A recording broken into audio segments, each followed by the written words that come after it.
Assalamualaikum warahmatullahi wabarakatuh. Salam sehat, salam sejahtera bagi kita semua. Salam budaya, salam rahayu. Rahayu. Teman-teman, kita masih berada di lereng gunung, bahkan puncak gunung. Iya. Di suasana yang hujan gerimis seperti ini ya, Kang Iga. Kemungkinan 1500 mdpl ya. Jadi cukup dingin dan cukup tinggi. Dan hanya semata-mata kemungkinan kita untuk melestarikan ya sejarah dan kebudayaan peninggalan leluhur kita yang kebanyakan kemungkinan generasi muda saat ini itu melupakannya. Nah, ini kita mencoba sedikit dengan pengetahuan kita yang sangat kecil mungil ini juga berbagi ya, hanya membuka cakrawala saja. Tentunya semuanya akan nanti kita serahkan pada para ahlinya. Nah, ini pandangan saya ini teralihkan dengan tulisan Brawijaya. Iya, kita di lereng Gunung Welirang ini ada sebuah situs yang sangat bersejarah yang masyarakat mengenalnya sebagai Pertapaan Prabu Brawijaya V. Nah, ini sangat penasaran dan penisirin kita ya. Iya, itu Raja Brawijaya yang kelima ya. Raja Brawijaya V. Raja Majapahit maksudnya. Bukan Raja. Jadi dimulai munculnya nama Brawijaya I itu sejak Kertawijaya. Sejak Kertawijaya. Kemudian Brawijaya II itu pengganti Kertawijaya yaitu Sang Sinagara. Kemudian Brawijaya III adalah Brewengker yaitu Giri Sawardana. Brawijaya IV adalah Dia Suraprabawa dan Brawijaya V adalah Bre Kertabumi. Hal ini didukung oleh Babat Cirebon. Nama ayah dari Raden Pata adalah Brawijaya Kertabumi yang menurut sumber para raton ternyata Bre Kertabumi itu memang adalah salah satu putra dari Sang Sinagara gitu ya.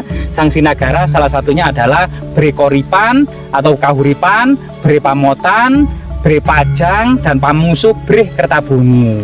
Nah, ini jadi Pangeran Kertabumi inilah yang kemungkinan memang nama dari Brawijaya V ataukah memang benar-benar situs ini Pertapaan Prabu Brawijaya V ataukah nama ini hanya pemberian masyarakat. Kita juga jadi penasaran. Ya, kita ulas tuntas, kita langsung ke tempatnya. Iya, jadi ternyata memang lokasi-lokasi pertapaan pada masa Raja-Raja Majapahit itu berada di lereng gunung dan melaluinya atau dari kota Trowulan ibu kota kerajaan Majapahit harus mendaki. Mendaki. Artinya memang dalam menempuh sebuah keinginan gitu ya atau menggapai sebuah keilmuan untuk mendapatkan ilmu dari para resi, para mahayogi, mahapertapa itu harus penuh dengan perjuangan dan pengorbanan.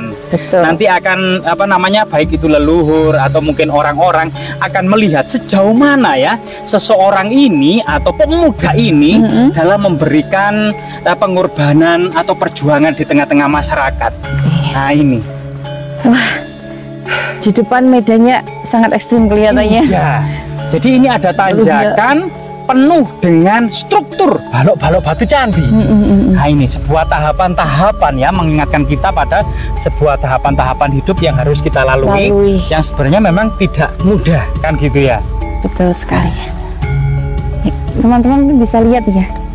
Itu jalan naiknya, Masya Allah ya. Ternyata di sini ada semacam struktur ya seperti struktur berundak-undak. Nah, ini ada semacam tangga atau adan-adan ya, andan-andan tangga untuk menuju sebuah puncak pertapaan. Dan ternyata sangat indah ya. Dan sangat sudah dibersihkan kan ya. Iya. Dan ini luar biasa sekali. Ini salah satu jejak-jejak bangunan kuno ya, era kerajaan Majapahit. Luar biasa. Gimana ngos-ngosan? Tunggulnya ini cekot-cekot masih mampu ya untuk mampu dong. Pertapaan Prabu Brawijaya ya. Tentu. Jadi sebenarnya Raja Majapahit itu tidak hanya 5. Dari para ahli seperti Profesor Hasan Jafar, Profesor Samad Mulyono, Profesor Muhammad Yamin itu sudah menulis genealogi atau silsilah Raja-Raja Majapahit ada 12. Jadi raja pertama itu kan Sang Ramawijaya. atau yang dikenal dengan Kertarajasa Jayawardhana. Memerintah Majapahit antara tahun 1293 sampai 1309. Digantikan putranya yaitu Jayanegara, itu kemudian memerintah Majapahit antara tahun 1309 sampai 1328. Itu masih jomblo, tidak memiliki putra. Sehingga kemudian tahta beralih ke adiknya. Itu Tribhuwana Tunggadewi yang memerintah Majapahit antara tahun 1328 sampai 1350. Setelah itu memiliki putra yaitu Hayam Wuruk. Nah, ini menjadi puncak kejayaan Majapahit di masa Hayam Wuruk dengan Patih Gajah Mada ini. Hayam Wuruk sendiri memerintah Majapahit antara tahun 1350 sampai 1389. Kemudian digantikan Wikramawardhana. Nah, Wikramawardhana ini menantunya.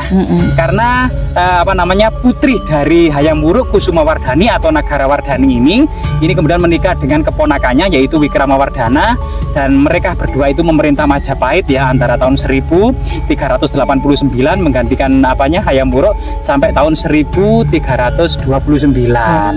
Kemudian digantikan oleh Suhita. Nah, ini Suhita juga merupakan salah satu raja putri ya di kerajaan Majapahit atau Prabu Istri yang memerintah Majapahit antara tahun 1429 sampai 1447. Kemudian digantikan oleh adiknya yaitu Kertawijaya. Inilah kemudian muncul istilah Prabu Brawijaya I. Kertawijaya ini ya yang menikah dengan Putri Campa yang merupakan juga bibi dari Raden Rahmat atau Sunan Ampel. Artinya pada masa-masa ini sudah berkembang agama Islam, terutama pada yang dikenal dengan zaman para wali.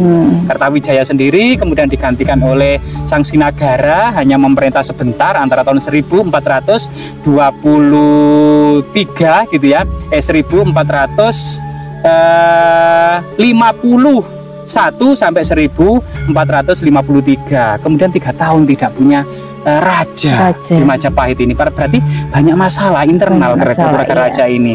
Kemudian naiklah kemudian Girisawardhana sebagai Brawijaya III gitu ya, memerintah Majapahit antara tahun 1463 sampai 66, digantikan oleh kemudian putranya yaitu Dyasura Prabawa ini sebagai Brawijaya IV. Kemudian ternyata pamannya ini mengkudeta yaitu Breh Kertabumi ini sendiri yang dikenal Brawijaya V yang memerintah Majapahit antara tahun 1468 sampai 1478. Yang sumber-sumber tradisi mengatakan sirno ilang kertaning bumi atau kematian Pangeran Kertabumi ya, atau memiliki angka tahun 1400 Saka kalau dijadikan Masehi 1478. Ternyata Breh Kertabumi ini dikudeta oleh putra Dyasura Brawa yang bernama Girindrawardhana Dhyarani Wijaya. Nah, ini ternyata sudah tidak ada Brawijaya 6 dalam sumber-sumber tradisi, sehingga kemudian Brawijaya Kertabumi ini dianggap sebagai Raja Brawijaya terakhir kerajaan Majapahit. Jadi kita memang ya versi-versi, kita juga belajar tentang silsilah raja-raja Majapahit sedikit tadi ya. Iya, betul. Aduh, masih sanggup ini? Harus sanggup dong. Nah, di sini ini ada struktur tembok yang masih tertata rapi. Hanya tertutup semak belukar saja. Ini juga iya itu baru ini. Inilah membentuk seperti bangunan besar yang dulunya pernah ada ya. Iya, seperti piramida gitu ya. Piramid dan ciri khas bangunan-bangunan era dulu yaitu berundak. Iya, mencirikan sebuah bangunan-bangunan era kerajaan Majapahit yang berbeda dengan candi-candi pada umumnya karena berbentuk struktur berundak-undak. Di depan itu kerjanya ada arca itu. Oh iya, itu kayak arca. Iya. Coba kita dekatin.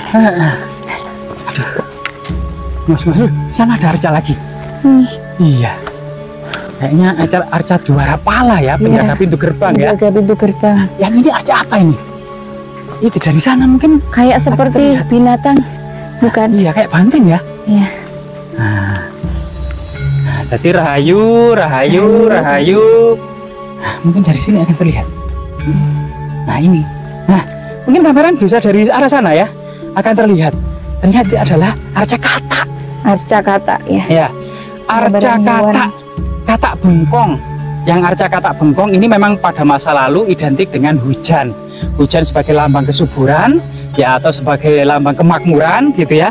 Katak sendiri itu juga ada yang memikirkan atau menginterpretasi sebagai ilmu dari Prabu Brawijaya V, ilmu kegebalan. Yang dikenal dengan katak bengkong. Katak bengkong. Atau bedindang gitu loh, yang kulitnya keras, yang ketika terlindas oleh sepeda motor masih hidup. Nah, atau jatuh terpelanting dari tempat yang sangat tinggi masih bisa hidup gitu ya. Ilmu katak bengkong gitu ya. Dan ini yang merupakan pertapaan Prabu Brawijaya. Kita penasaran juga kan ya? Ya, kita lihat ke sana. Ini nanya lewat mana ya Kang? Nah, ini kanan. Dan memang butuh banyak sekali ekskavasi kan ya? Iya. Nah, di sini ada semacam struktur juga, berundak-undak ya. Iya. Nah, ini, aduh, bener-bener pada masa lalu kita bisa membayangkan ya, para pangeran muda, para bangsawan muda dari Trowulan sampai ke lokasi ini. Jauh banget ya. Iya. Nah, benar-benar spirit and heroes ini. Loh, ini masuknya kemana ini? Muter ke sana. Nah, ini muter ya ini ya. Iya. Nah, dan ini ada banyak rintangan. Artinya memang dalam hidup ini tentunya harus banyak rintangan. Iya, kita kuat kan ya. Kita muter ini. Nah, betul apa di sini? Loh, kok tertutup lagi? Depan. Depannya. Nah, ini. Nah, ternyata sekarang menghadap ke bawah gitu ya. Nah, mungkin filosofinya dahulu memang pintunya dari sini gitu ya. Iya. Nah, kita penasaran. Butuh senter. Nah, ini ada sebuah tulisan pertapaan Eyang Prabu Brawijaya atau Brawijaya. Nah, ini. Rahayu. Nah, mungkin Mbak Nesa duluan ya. Iya. Biasanya pot sepatunya ya. Bisa. Nah, ada karpetnya. Iya. Nah. Rahayu. Aduh, Rahayu. Nah, sudah memasuki sesuatu. Nah, jadi Rahayu. Mbah, putunipun sawan Mbah. Mbah umilah yang sekali jagat bawana langit sekali kacang sekali mayang Mbah.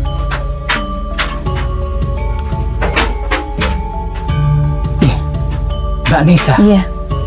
Kita jauh-jauh ya. Iya. Dari bawah melakukan perjalanan kaki ya sampai di lokasi ini. Nah, dan bagaimana kemudian kesannya Mbak Nesa ketika berada di lokasi atau ruangan ini? Luar biasa sekali. Jadi ketika masuk ruangan ini tuh saya merasakan seperti ini sudah kayak tidak sia-sia penempuan yang dari tadi ya, kita dari bawah ke atas ini terbayar sudah. Rasa lelah dan rasa capek ini kita disuguhkan dengan peninggalan sejarah yang sangat luar biasa seperti itu Kang Iga. Iya. Jadi kenapa memang orang-orang dahulu bertapa, apalagi para raja, yang dimana dalam filosofinya digambarkan seperti naga gitu ya, yang memiliki mahkota yang menopang cerat yoni di atas mahkotanya. Ini artinya memang tanggung jawab raja atas keberlangsungan masyarakat dan negara serta kelangsungan kerajaan itu benar-benar harus berada di atas mahkotanya sebagai taruhannya. Nah, ini yang pertama. Dan yang kedua, kita akan cerita sedikit tentang kitab Arjuna Wiwaha ya. Ini merupakan kemungkinan memang ini adalah semacam landasan pokok atau panduan atau kemudian secara filosofi bagaimana sih sebenarnya bertapa itu. Iya. Jadi ketika Arjuna izin kepada keluarganya, izin kepada para Yudhistira, Bima untuk melakukan pertapaan di atas Gunung Indrakila pada waktu itu karena Pandawa dihadapkan perang saudara dengan sepupunya atau keponakannya atau dengan para Kurawa ya. Yang tidak lain adalah keluarganya sendiri atau keluarga Kuru sehingga disebut Kurusetra ya. Keluarga Kuru ini berperang di antara saudaranya. Nah, itu kemudian Arjuna ini bertapa di atas Gunung Indrakila dalam semedi di atas gunung konsentrasi. Ternyata kemudian ada cobaan. Cobaan pertama adalah digoda oleh 7 bidadari cantik jelita untuk menggoda Arjuna. Apakah Arjuna kemudian tergoda oleh 7 bidadari cantik ini yang molek? Ternyata kemudian Arjuna tidak tergoda. Bahkan Arjuna masih ingat 2 bidadari paling cantik yang bernama Supraba dan Tilotama. Kemudian para bidadari kembali ke surga karena gak ngefek sama sekali. Akhirnya kemudian datanglah kemudian seorang resi, seorang pendeta tua, berdialog panjang lebar mengenai agama. Setelah itu ternyata pendeta tua tadi berubah wujud menjadi Dewa Indra, kembali ke kayangan hanya untuk menguji keyakinan dari Arjuna tadi. Kemudian datanglah celeng seperti ngamuk mengobrak-abrik pertapaan Arjuna. Arjuna membawa panah, ternyata kena di perutnya dalam titik lubang yang sama 2 anak panah kemudian ada, sehingga kemudian datanglah seorang pemburu tua yang mengklaim itu buruannya. Arjuna juga berdebat bahwasanya itu hasil panahannya, sehingga celeng itu kemudian mati kan gitu. Tapi kemudian setelah berdebat panjang lebar, ternyata pemburu tua tadi adalah berubah wujud menjadi Dewa Siwa dan kembali ke kayangan. Ini berarti para dewa melakukan mencoba gitu ya atas pertapaan dari Arjuna. Setelah itu ternyata kemudian di kayangan ini terjadi huru-hara yang sangat-sangat luar biasa sekali. Kayangan diobrak-abrik oleh raksasa Niwatakawaca dan seluruh dewa hampir-hampir kalah. Akhirnya para dewa meminta bantuan kepada manusia, jatuhlah kepada Arjuna. Arjuna diminta bantuan dan dengan secepat kilat mampu membunuh raksasa Niwatakawaca, sehingga kemudian Arjuna dari pertapaan ini mendapatkan senjata ya, Pasupati, sebuah panah gitu ya, dan kemudian mendapatkan istri dari bidadari cantik Supraba dan Tilotama sebagai ganjarannya karena sudah membantu para dewa di atas kayangan. Jadi sebenarnya makna pertapaan itu banyak gitu ya. Mulai menghindari hawa nafsu gitu ya.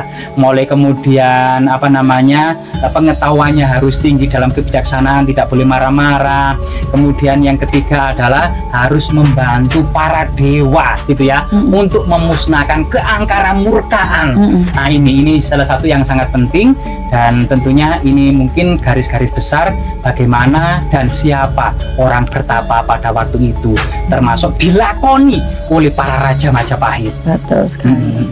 Dan tempat ini diduga merupakan tempat pertapaan Prabu Brawijaya V dan melakukan pertapaan di sini ya. Dan untuk saat ini tempat ini masih dijaga, dilestarikan dan disakralkan dengan adanya batu-batuan seperti ini, andesit seperti ini ya. Iya. Ya, dan batu-batuan candi peninggalan zaman dahulu yang ditutup dengan kain putih. Dan di sebelah sini juga ada payung yang berwarna hijau, teman-teman mungkin bisa lihat, dan masih terdapat dupa serta bunga-bunga yang masih segar yang berada di sekitar sini. Jadi membuktikan bahwa tempat ini masih sangat digunakan dan masih sangat disakralkan seperti itu. Oke Kang Iga, mungkin cukup sampai situ ya untuk informasi sejarah dan ulasan dari tempat ini, yang mana tempat ini adalah yang diberi nama Brawijaya, yang tepatnya terletak di atas gunungnya. Iya, kita di lereng Gunung Welirang yang selalu mengeluarkan asap gitu ya, sebagai tanda spirit, yang mana gunung ini juga terkenal dengan keangkerannya dan kemistisannya seperti itu ya. Jadi mungkin itu saja teman-teman, tetap jaga dan lestarikan serta cintai sejarah asli Indonesia, khususnya Jawa Timur ini. Jangan berhenti sampai kita, supaya anak cucu kita nantinya juga dapat menyaksikan dan melihat betapa besarnya peninggalan sejarah yang ditinggalkan oleh leluhur kita. Nah, kurang lebihnya kami mohon maaf. Wassalamualaikum warahmatullahi wabarakatuh. Salam budaya, salam rahayu.